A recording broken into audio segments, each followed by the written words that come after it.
provide supplies as needed to help feed, clothe, and shelter victims.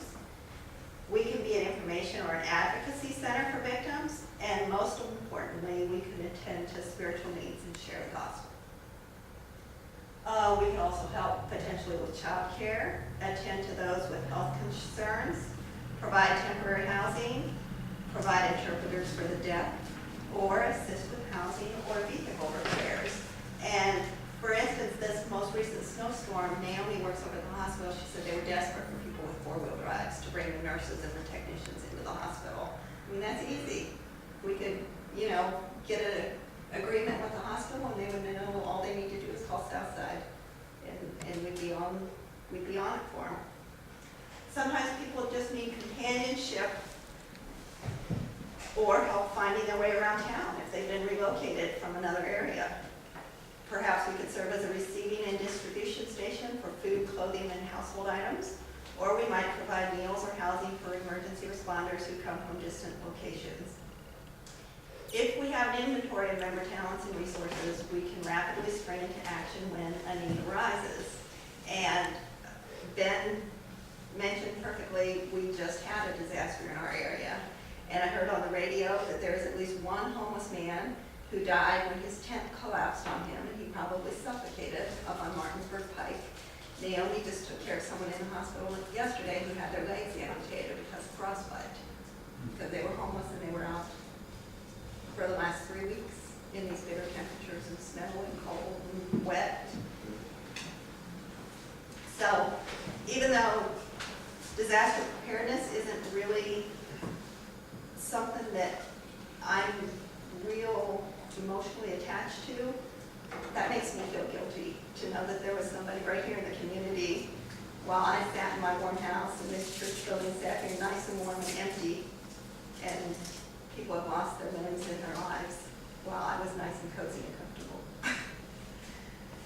Okay, there's also a disaster response form that's a survey for the church members to fill out. We're not going to have you guys do it right now, just in the interest of time, but it asks the people who would like to serve on this committee, do they want to be in a leadership role or just a service role? And that's in here too. That survey's in here.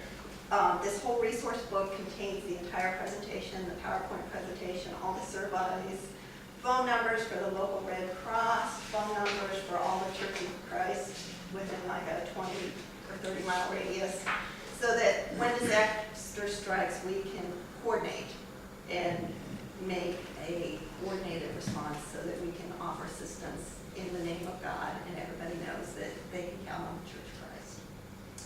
So that is the presentation in a nutshell. Now, I know you already completed a pre-presentation survey, but now you have to do a post-presentation survey. And if you have any questions, you can ask questions.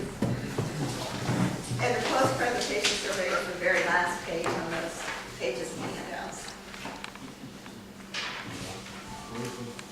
You didn't get the handouts.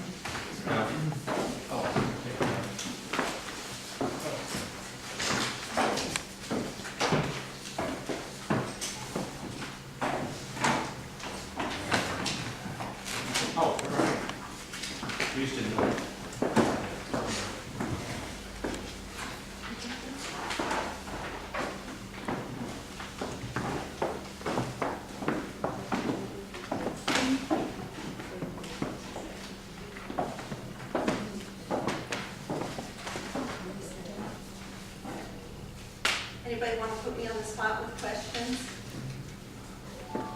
Don't feel like you need to. I got one for you. You said you got the register with Red Cross to be a disaster. Mm-hmm. What about, you mentioned about four-wheel drivers helping. Is that still coordinated through the? They don't go through the Red Cross, but at the hospital just, and usually, to be honest, they wait till the last minute, and they're like, oh, we need cars to go get the nurses. So it would be nice if we were proactive. Yeah. We went to them and said, we'd like to help with this. Melanie, that would be through Safety and Security is who organizes that at the hospital. Oh. The Director of Safety and Security would be who you talk to about that. Okay.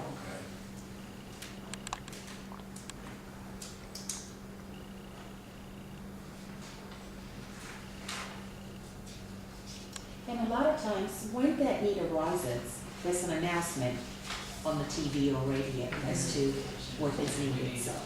We need 4 It's drivers. unfortunate, but it doesn't happen until the disaster hits and nurses can't get to work. Yeah.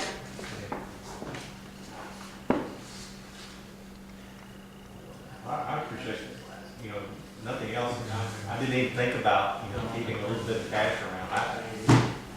I never even considered that. I guess we've gotten so debit card and credit card dependent that.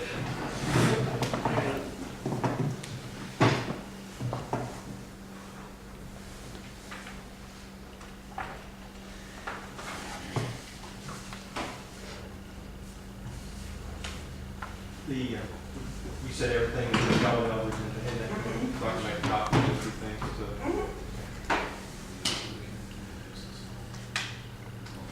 And there's links to the FEMA website, well, obviously that's, well, I have it all on a flash drive too, but there's links to FEMA and Virginia.gov and all of that stuff.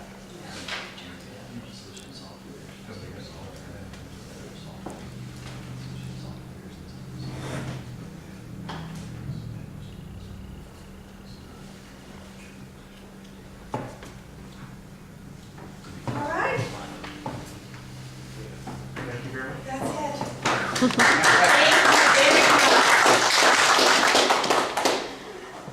You get an A. We better.